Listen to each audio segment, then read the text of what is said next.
जी वो जो आयत आपने पढ़ी, सूर्या नाम की आयत है ये, जरा जी जी, रिपीट करें, उसका तर्जुमा ही कर दें, मशहूर है, तर्जुमा कर दें। मैंने तर्जुमा ही किया था, मैंने अरबी तो नहीं पढ़ी एक थी। बार एक बार दोबारा ना, उसी से पॉइंट है, दोबारा जी पढ़ें। जी, के किसी के खुदा को आप कुछ ना कहो। आगे आगे। ऐसा ऐसा ना हो कि वो दोबारा जो है वो दूसरे खुदा, तुम्हारे खुदा की तरफ आके कोई बुराई कर दें। यानी तो ये जवाबी बुरी चीज। कार्रवाई की बात, जवाबी कार्रवाई की हाँ बात हो जी, रही है। हाँ जी, जी ठीक बिल्कुल। है। अच्छा मुझे ये बताएं, कुरान में कोई आयत है, वैसे तो ये हजरत की डोमेन है, मैं चाहूंगा कि उस पर वो तबसरा, चूंकि आपने मेरी तरफ उसको पास किया है तो मैं उस पर बात अपनी कर देता हूँ। मैंने 2 आयतों से, कुछ हुँ, हदीसों से और सीरत के कुछ वाकयात से इस मसले को खोलकर बयान किया हुआ है कि मैं ऐसा क्यों कर रहा हूं, और ये नहीं कहा कि मैं ही ठीक कर रहा हूं और यही तरीका है, मैंने ये भी नहीं कहा। मैंने कहा मेरी राय है, मेरी सोच है, उसके मुताबिक मैं ये कर रहा हूं। अगर किसी को इख्तलाफ है उससे वो अपना इख्तलाफ रखे। अब जो आयत आपने रखी है, उस आयत में जवाबी कार्रवाई का ममनू होना या प्रोहिबिटेड नहीं है। उस आयत में है कि आपने ऑफेंस नहीं करना, क्योंकि वो देखिए आयत का स्ट्रक्चर बताता है कि आप किसी के खुदा को गाली मत दो कि वो जवाबन आपके अल्लाह को गाली देंगे। से मुराद ये है कि आपने ऑफेंस नहीं करना ताकि वो जवाब ना, रिएक्शन ना आए। यहां कुरान में किसी जगह पर यह नहीं है कि आप रिएक्शन में रिस्पॉन्स नहीं कर सकते, एक भी आयत नहीं है कुरान के अंदर जो ये कहे कि आप रिएक्शन में। एक चीज, दूसरी बात यह है कि जो गाली वहां सब सब कहा गया है, मैं उस चीज को इस्तेमाल कर ही नहीं रहा, उस चीज को कर ही नहीं रहा। मेरे पास रेफरेंस मौजूद है, वीडियो मौजूद होती है, मैं उसके ऊपर तनकीद करता हूं। हाँ मेरा तबसरा थोड़ा ज्यादा तीखा हो सकता है, ज्यादा तुंद और तेज हो सकता है, उसमें मैं कोशिश करता रहता हूं कि हल्का फुल्का किया जाए, मगर जितना तबसरा कर सकता हूं वो करता हूं। अब रही बात यह कि मैं जो कर रहा हूं वो एक रिएक्शन के अंदर है। मैं कितने सनातनी भाई जो हमारे साथ अच्छे हैं, मैंने उनको कहा है कि यार आप पूरी ईमानदारी के साथ, मैं पूरे इत्मीनान के साथ आपको बताता हूं कि ये दिल करता नहीं है करने को, मगर हम मजबूर हैं। मजबूर इस तरह से हैं कि जितने एक्स मुस्लिम्स आपने बिठाए हैं जो सुबह शाम आका दो जहां सल्लल्लाहु अलैहि वसल्लम की शान में जो है ना वो गलीज जुबान इस्तेमाल करते हैं और अल्लाह की जात पर मजाक उड़ाते हैं और इस्लाम का ठठा उड़ाने की कोशिश करते हैं और झूठ बोल के, हकीकत भी कोई नहीं, कोई रेफरेंस है, कोई चीज है तो आए ना। 10 एपिसोड खत्म होने वाले सीजन 1 के, आज आखिरी है, फिनाले है। आए ना, कोई एक आया बंदा, उसने डिबेट से बहाने करना शुरू कर दिए, दूसरा आया वो उसके बाद आया नहीं है, तीसरा आया वो गायब हो गया, बंदा कोई नहीं आया। तो अब जब ये अपनी चैनल पे बैठ के बात कर रहे हैं तो हम देखते हैं कि इस इनकी जान किस तोते के अंदर है, वो तोता है सनातन।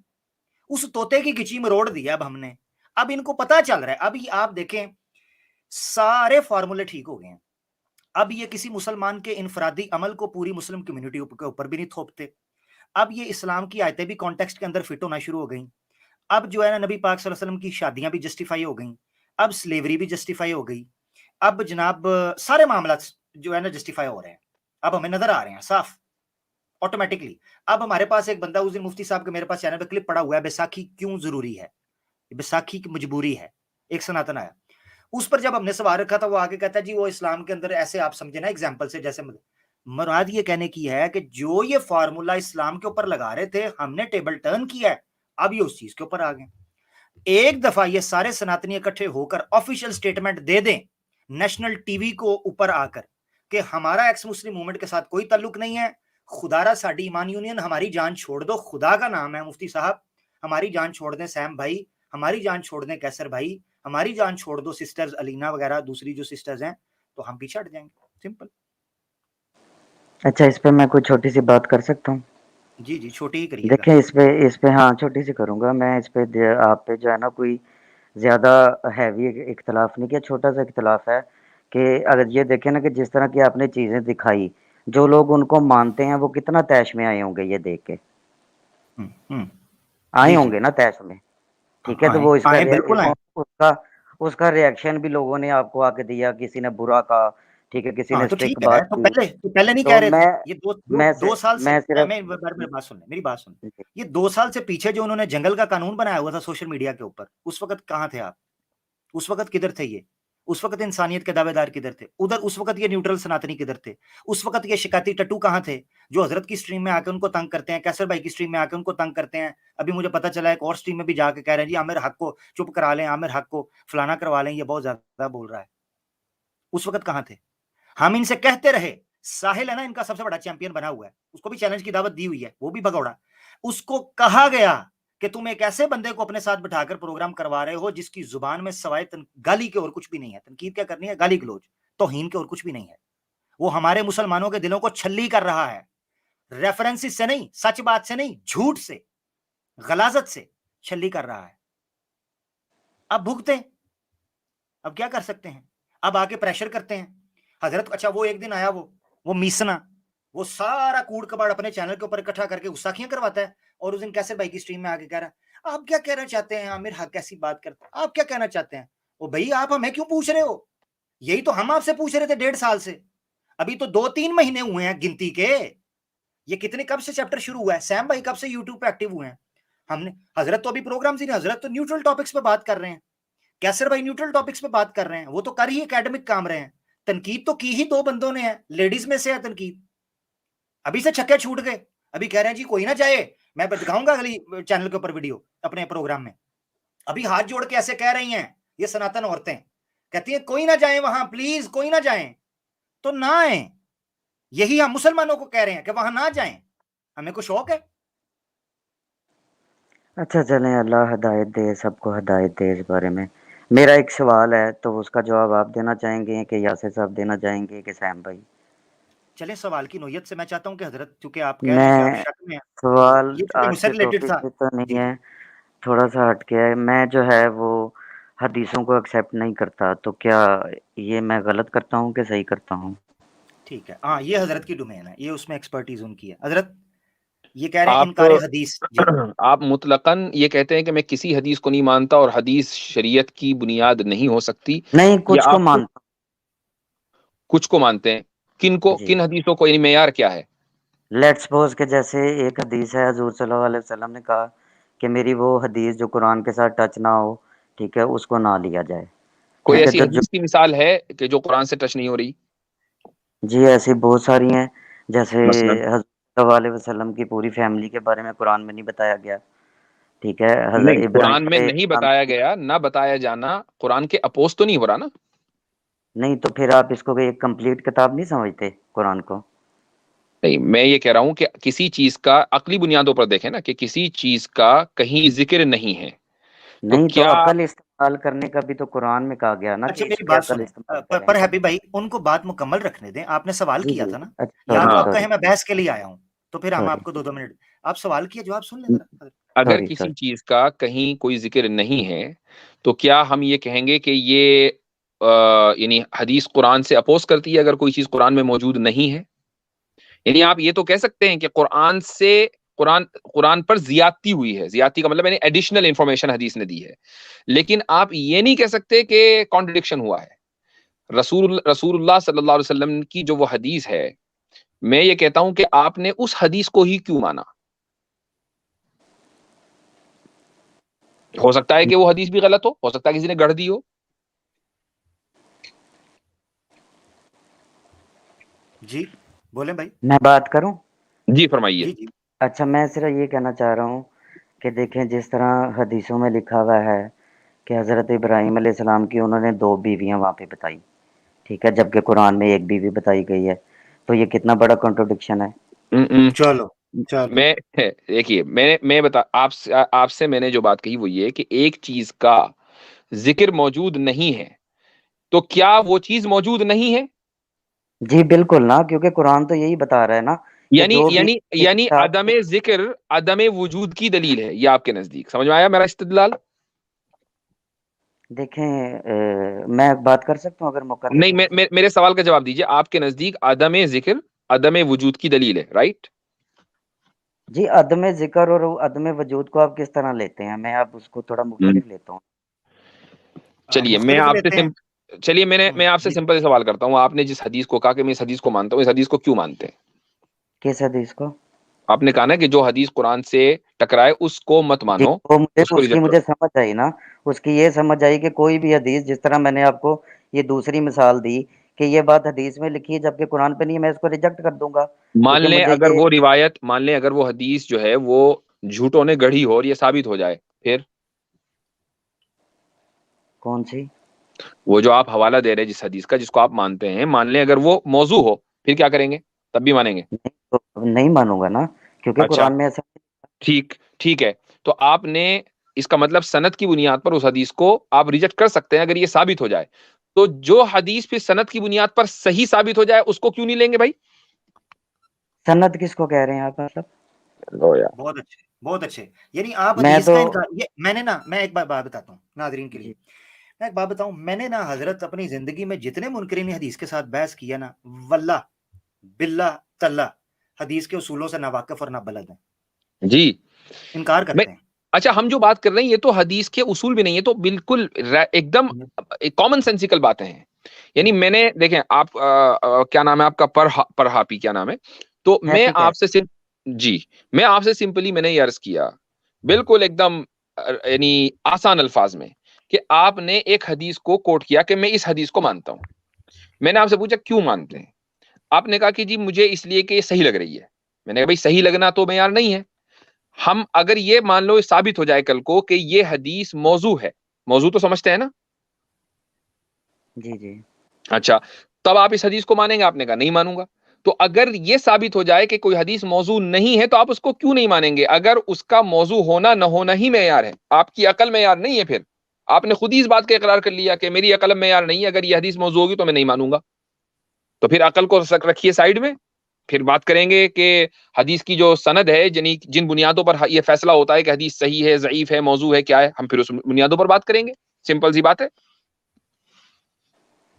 अच्छा, इस पे मैं आपको एक बात कहूँ कि अगर नहीं, कोई आप बात ऐसे करें, ऐसी है। आप ही ऐसे करें। मैं समझ रहा हूँ कि हज़रत जो है ना वो आपको टाइम दे रहे हैं, मगर ये है कि उनके वक़्त के ज़ियादा मुतरादिफ है, क्योंकि आप जो बात कर रहे हैं आपको बुनियादी चीज़ों का नहीं पता और मुश्किल है, क्योंकि आपकी बेस कमज़ोर है और जिस कैंप नहीं, से मेरे आप आए पास हैं उन ना, क्योंकि चीज़ों का 2 बातें हैं। प्रूफ़ है। नहीं, प्रूफ़ मेरे नहीं ना पास आपके उन पास, प्रूफ़ सनद क्यों आप या मेरे मेरी पास? मेरी बात आप मेरी आप बात इसका सुनो। मतलब आप ओ इसका मतलब है कुरान को नहीं मानते? मेरी बात सुने, जाओ यार, मेरी बात सुनो। आप जिस कैंप से आए हो ना, जो 2 सवाल आपने रखे हैं, मुझे पता चल गया आप किस कैंप से आए हो, ठीक है? खुश रहो, नहीं ठीक है? भाईजान, ज़िंदाबाद। आप गलत समझ रहे हैं, ऐसा और कुछ नहीं, नहीं है। मेरी मेरी बात सुने ना, बहुत ऐसा शुक्रिया कुछ भाई। नहीं है। मैं आप ना आप पहले लोगों ऐसे को यकीन करें कि मैं बिल्कुल ऐसा नहीं सोच के आया कि मैं आप ओहो! लोगों को नेगलेक्ट करूँ या ओ कुछ नहीं, भी नहीं, करूँ। अगर ऐसा ओहो लगा हो! तो मैं माफ़ी माँगता हूँ, अच्छा, प्रिया थी, नहीं, ऐसा नहीं, कुछ प्रिया नहीं। थी। वो मेरी बात बात नहीं है, सुने, वो अगर बात नहीं है। अगर अगर अगर मेरे मेरी नॉलेज बात में सुने, कमी ए है मेरी तो मेरी आप उसको मेरी पूरी बात कर सुने। सकते हैं ना? पूरी करने की कोशिश कर रहे हैं, आप सुन नहीं ना रहे, आप समझ ही नहीं रहे। आप हज़रत ने आपसे सनद का पूछा, उन्होंने आपसे पूछा अदम ज़िक्र अदम वजूद पे दलालत करता है। आपने कहा मैं उसको और तरीके से लेता हूँ। कैसे ले, कितनी किस्में हैं अदम ज़िक्र से अदम वजूद की? को 50 किस्में हैं, एक ही किस्म होती है। आपने कहा मैं और तरह लेता हूँ। नबी पाक सल्लल्लाहु अलैहि वसल्लम की सीरत का बड़ा पहलू कुरान के अंदर नहीं है, मगर उसके वजूद का इनकार कर देंगे। अच्छा, फिर तज़ाद की आपको नहीं सूरत हाल पता चल रही? हज़रत ने आपसे पूछा किस तरह तज़ाद करते हैं? आपने कहा इब्राहीम अलैहिस्सलाम की 2 बीवियों का ज़िक्र है, कुरान में ज़िक्र नहीं ले आते, तज़ाद हो गया। तज़ाद की डेफिनिशन पता है आपको कि कॉन्ट्रडिक्शन कहते किसे हैं? इंटरनल कॉन्ट्रडिक्शन क्या होता है? कॉन्ट्रडिक्शन की कितनी किस्में हैं, टाइप्स हैं? आप कॉन्ट्रडिक्शन जिसको कह रहे हैं वो कॉन्ट्रडिक्शन है ही नहीं। अदम ज़िक्र को आप तज़ाद की शक्ल दे रहे हैं। तो बेस तो पकड़ें आप। बहुत शुक्रिया नहीं, प्यारे भाई, नहीं फिर होती है आमिर बात। भाई, आप थैंक यू। मेरी बात सुनें, मेरी बात सुनें। मैं हरगिज़ ये नहीं चाह रहा कि मैं जो है ना, अगर आप कोई चीज़ ऐसी रख सकते हैं तो अगर आप कोई सही बात करेंगे तो मैं उसको मानूँगा। मैं क्यों उसको रिजेक्ट करूँगा? चलें आप मुझे बताइए, जो हदीस आपने, हज़रत ने तो चलो आपको थोड़ा-सा बेनिफिट ऑफ डाउट दिया। वो जो हदीस आपने कहा जी कुरान के खिलाफ होगी तो छोड़ दो। आपने कहा ना हदीस है। जी, जी। किधर है हदीस, दिखाएँ। नहीं, तो अब मैं तो मुझे यहाँ अब इस से पे पकड़ता होता हूँ। हज़रत ने तो आपको बेनिफिट ऑफ डाउट दिया, वो समझ रहे थे आप वाक़ई कन्फ्यूज़ हैं। मैं तो यहाँ से शुरू अगर करता हूँ, आप हदीस दिखाएँ। मौका देंगे तो फिर मैं थोड़ी-सी बात कर पाऊँगा। अगर आप हदीस देंगे, दिखाएँ अगर मुझे। आप मुझे नहीं, उतारना हदीस चाहते हैं नीचे तो मैं चला जाता नहीं हूँ, कोई उतारना मसला नहीं, मैं आपसे अब रेफ़रेंस के बगैर आगे नहीं, हदीस दें मुझे। नहीं। मैं मुझे कुरान का बताएँ। रेफ़रेंस दूँगा ना, क्योंकि मैं उनको नहीं मानता तो मैं उसका नहीं, रेफ़रेंस क्यों दूँगा? नहीं, आपने हदीस कहा है कि नहीं? आपने कहा हदीस है कि जो कुरान से टकराए उसको छोड़ क्योंकि दो।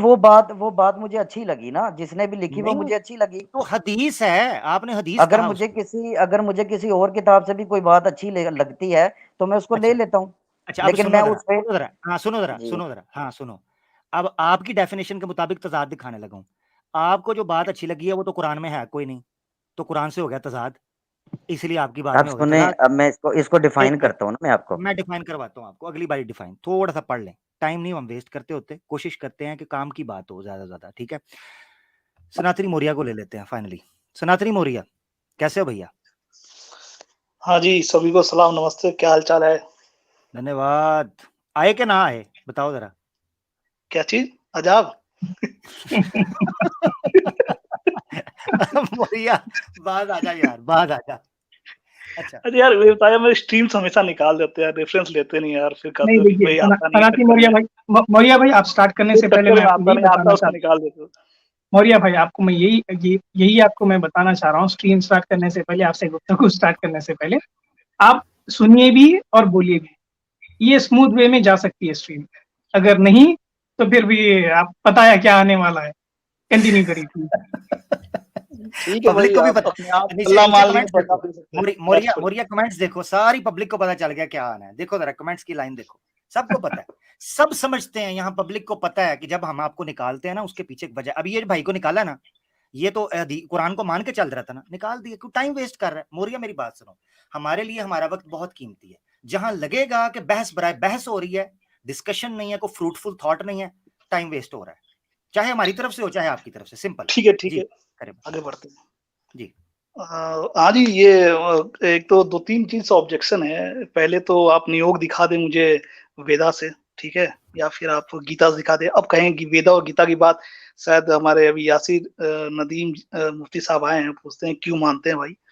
तो वेदा और गीता की एक अहमियत है क्योंकि वो हमारे यहाँ कलामुल्ला है, आप कह सकते हैं ईश्वरीय वचन है, इसलिए उसको थोड़ा सा वेटेज है। वेटेज तो खैर किसी का नहीं है, वेटेज तो वेदों में एक वर्ष है जिसमें लिख दिया गया है कि इंसान बनो और अपने दिमाग से, अपनी समझ से अपने आप को रक्षा करो, अपने जीवन का निर्वाह करो, यानी अपने लाइफ को जियो।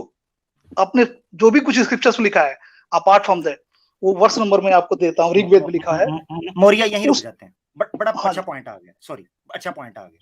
अभी आपने कहा, इसको बेस को पकड़ते हैं। आज ये जो आपने ना 3-4 बार मुझे लगता है ये चीज बोली है, और मैं हजरत को चाहूंगा इस पर तबसरा करें। आपने कहा कि जो वेद है और भगवत गीता है ना, ये कलामुल्ला है, ठीक है ना। हमने आज बात करनी है कलामुल्ला के ऊपर, और हमने साबित करना है कि वेदास और भगवत गीता कलामुल्ला की डेफिनेशन के ऊपर पूरे उतरते हैं कि नहीं उतरते, ताकि आपको यहाँ, क्योंकि आपको मैंने पहले भी नोट किया था, आप हदीसों की जो कैटेगरीज हैं वो पुरानास के ऊपर भी लगा रहे थे। मैंने उस दिन भी आपको बताया, आपको नहीं पता उसूलों का, आप कैसे करोगे। मगर आज कलामुल्ला के ऊपर मैं चाहता हूँ हजरत के साथ सिर्फ थोड़ा सा वही नहीं है, वेदों में सॉरी पुराणों में खुद लिखा है वेद को मानो, वेद इज बेस्ट। मैं आपको रेफरेंस दे दूंगा, उसके मनुस्मृति में लिखा है वेद बेस्ट। मेरी बात सुने, ठीक है ठीक है, आपको रावी की जरूरत नहीं है, यहाँ पे खुद पुराण कह रहे हैं चिल्ला के। मौर्य सुन ले भाई, सुन ले भाई, कलामुल्ला पे बात कर लेते हैं। आपने कहा ना कलामुल्ला है, हम कलामुल्ला को डिफाइन करेंगे। हमारे नजदीक कलामुल्ला, जो आप कह रहे हैं ना आपके नजदीक कलामुल्ला, हमारे नजदीक कलामुल्ला क्या क्या उन उसूलों पर वेद और भगवत गीता उतरते हैं, हम पता कर लेंगे। हजरत आप कुछ कहना चाहते हैं कलामुल्ला के बारे में? नहीं, सबसे पहले तो देखिए, सनातनी मौर्य को रिप्रेजेंट करने आया हूं। चले ठीक है, सनातनी मौर्य, हाँ सनातनी मौर्य भाई, मैं आपसे सिर्फ ये पूछ रहा हूँ, आपने कहा कि वेद और गीता की वही हैसियत है जो कलामुल्लाह की, यानी आपके नजदीक ये खुदा का, ईश्वर का कलाम है। इसकी क्या दलील है? इसकी दलील हमें दे दें। वो दलील ये मत कहिएगा फला किताब में लिखा हुआ है, नहीं, वो खुद वेदों में खुद लिखा है, ब्रह्मा के मुख से निकला है, आपको ब्रह्मा के इंद्र के वचन है। और इसमें गीता में खुद लिखा है मैं ईश्वर हूँ, उसने अपना विराट रूप दिखाया, जो खुद कह रहा है, वहां क्लेम कर रहा है, तो मैं क्या बोलूं। आप वाकई ये बात मानते हैं कि अगर किसी किताब में खुद लिखा हुआ हो कि ये खुदा की किताब है, तो फौरन वो खुदा की किताब हो जाती है? खुदा की किताब नहीं, वो बता रहा है कि मैं ईश्वर हूँ, अपने बारे में बता रहा है, मुझसे सब कुछ होता है, मैं सब कुछ डील करता हूँ, पूरा यूनिवर्स में डील करता हूँ। देखिए एक मिनट, अगर सुन लीजिए, अगर एक आदमी मिसाल के तौर पर एक किताब लिखे और किताब में ये कहे कि ये खुदा इसमें बोल रहा है, और वो कह रहा है कि ये मैं ईश्वर हूं, और अब सारी वेदास वगैरह सब कैंसिल, अब आप उसको मानेंगे? नहीं बिल्कुल नहीं। तो उसमें भी तो लिखा हुआ है ना। अगर लिखा हुआ होना ही दलील है, सिर्फ इसलिए कि वेदास में ये लिखा है कि ये खुदा का कलाम है और ईश्वर खुद बोल रहा है, तो ये बात तो कहीं भी लिखी जा सकती है। तो फिर तो उसको भी आप माने। ऐसे तो हर चीज हो सकता है, फिर ऐसे तो बहुत जगह। मैं वही तो कह रहा हूँ, आप यहाँ हमें कन्विंस करने आए, तो आप हमें कन्विंस कर दें कि भाई ये खुदा का कलाम इस दलील की वजह से ईश्वर का कलाम है।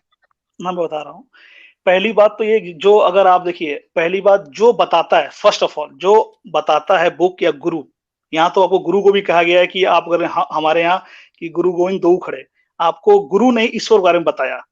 आपके अल्लाह ताला की जो क्रेडिबिलिटी आप कह सकते हैं, वो देने वाला कौन था? आपके पैगंबर हजरत मोहम्मद साहब, उन्होंने दिया। हमारी बात हम करेंगे, आप अपनी बात करें। मैं बता रहा हूँ हमारे यहाँ भी जो सबसे फर्स्ट जो बताया जाता है कि सबसे जहां पे सनातन बहुत पुराना है, जो पहली बार बताता है कि ये चीज गॉड है, उसकी इंपॉर्टेंस बढ़ जाती है, वो है वेदा। वेदा को उसमें लिखा गया है कि वेदा को लिखने वाले वेद व्यास थे और गणेश जी ने लिखा है। अब हमें मानना पड़ेगा क्योंकि वहां से ही हमें ये सब जानने को मिला। फर्स्ट डे जो भी आपका जब से हमारा सनातन स्टार्ट हुआ, उस समय अगर कोई हमें बताता है तो वो आदमी जो लिखा है, जो बता रहा है कि वो गॉड्स के वर्ड्स हैं, वो इंपॉर्टेंस बन जाता है। उस पे हमारा मजबूरन वो उसको मानना पड़ता है।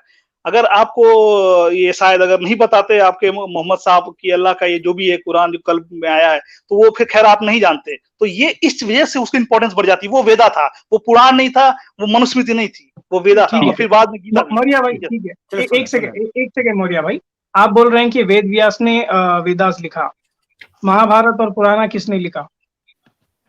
वो वेद व्यास नहीं है, उनके शिष्यों ने लिखा।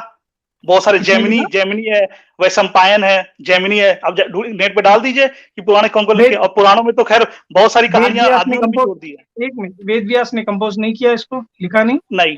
वेद व्यास रिस्पॉन्सिबल फॉर वेदास और कुछ उपनिषद हैं जो उन्होंने लिखा है, उसके बेस पे पुराण उनके शिष्यों ने लिखा है। नहीं, वो नाम बताइए, एक नाम बताइए। वो इंसान इतना लाइफ लॉन्ग वो नहीं हो सकता, ठीक है। मतलब कि उसने जब एक बार बोल दिया कि वी आर कलामुल्लाह की बात कर रहा हूँ, जो मैं in presence of Ganesh gods के वर्ड्स को उसने लिखा, वो है प्रेजेंस। वहां कौन है, किसके सामने लिखा? वो वेदों वो पुराणों में नहीं है ना, वो मनुस्मृति में है, ठीक है। जितने भी स्कॉलर्स है ना मेरे भाई, वो बोलते हैं कि Mahabharat was written by Ved Vyas. जितने भी स्कॉलर्स है तो वो वेद व्यास, वो तो बोल रहा हूँ महाभारत, मैं पुराणों की बात कर रहा हूँ। हाँ, इतिहास वही आता है ना भाई, पुराना किसने लिखा है? बता दिया आपको, वैशंपायन, जेमिनी, एक और 2-3 है, आप जाके नेट पर सर्च कीजिए कि लोमहर्ष 3 है, 3 और हैं। वो सब अपना बात करते गए, आगे फॉरवर्ड करते, जो जिसकी मर्जी में आया वो लिखता गया। उसमें बहुत सारे फर्जी पुराण भी आ गए, उपनिषद भी, उपनिषद अल्लाह के बारे में लिख दिया गया, अकबर के बारे में लिख दिया गया। मैं उसको मान लूं, पुराणों में भविष्य पुराण में लिख दिया गया। भविष्य पुराण में तो आपके मोहम्मद जी के बारे में बता। ब्रेक लगाना भाई, जब ब्रेक लगा रहे हैं हम लोग तो ब्रेक पकड़ना उसको, ठीक है। Ved Vyas the narrator of Mahabharata is the hagiographical credited as the compiler of the Puranas. The ancient tradition suggested as the original that was but one Purana.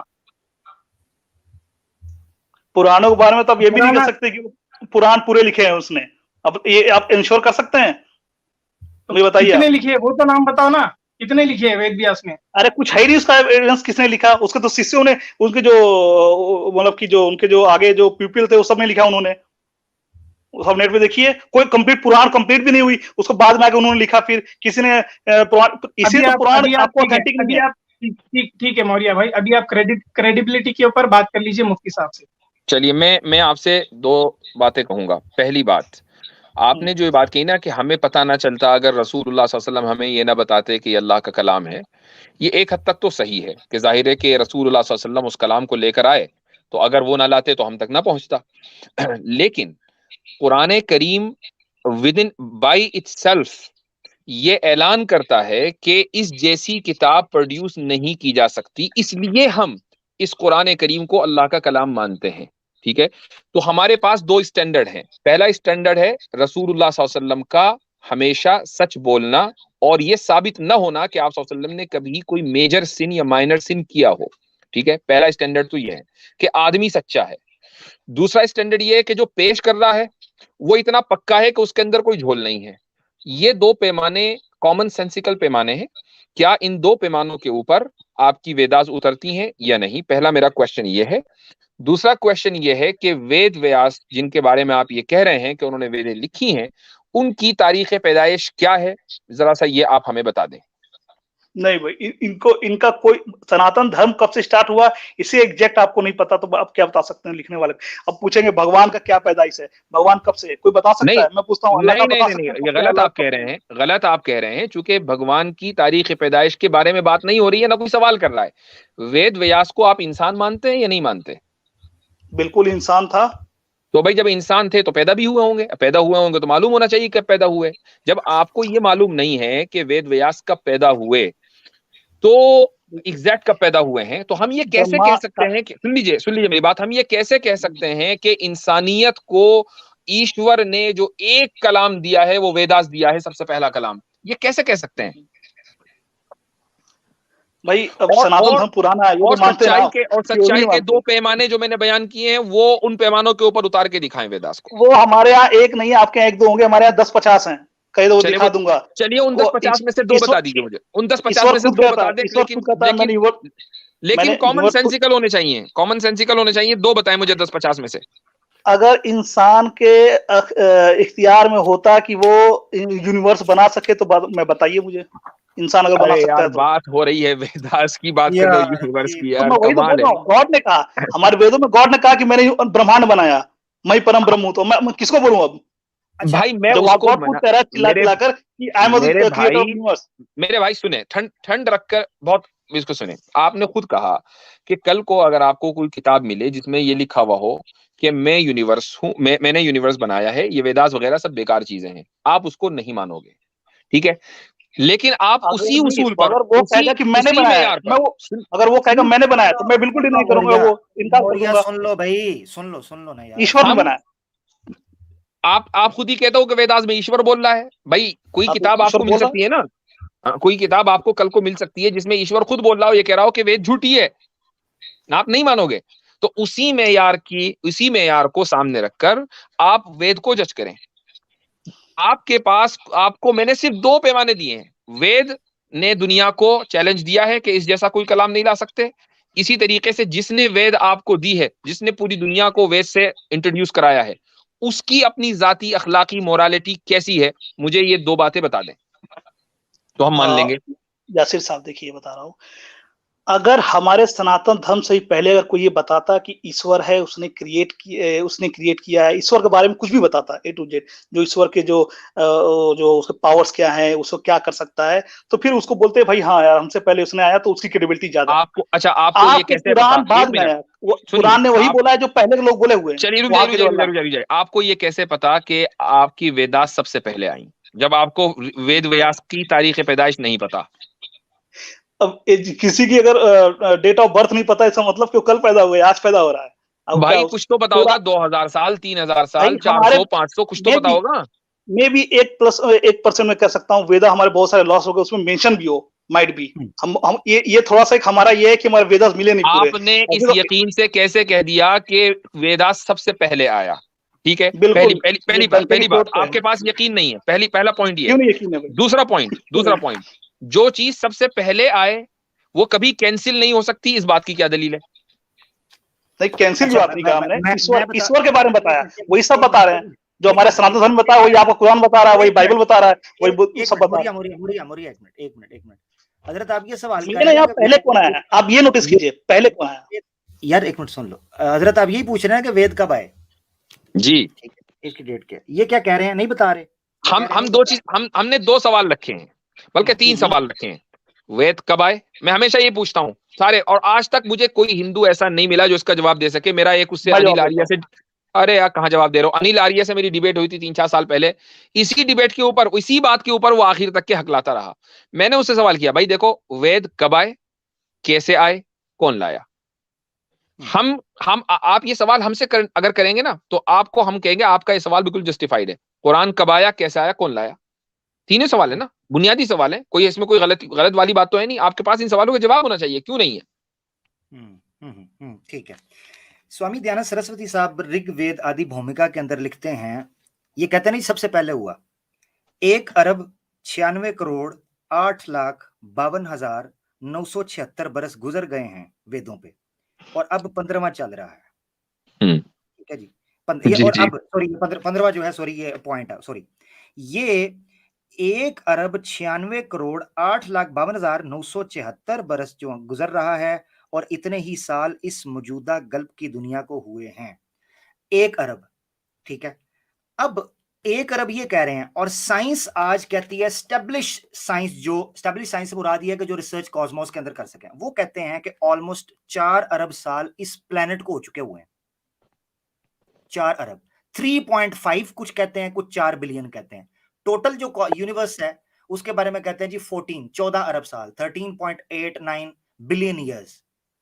अच्छा, ये कह रहे हैं कि 1 अरब साल जो है वेदों को हुआ है, तो सबसे पहले कहां से हुई? ये तो सवाल है। साइंस के मुताबिक तो 3.5 बिलियन, या दुनिया को 4 अरब साल करो राउंड फिगर, तो 4 अरब तो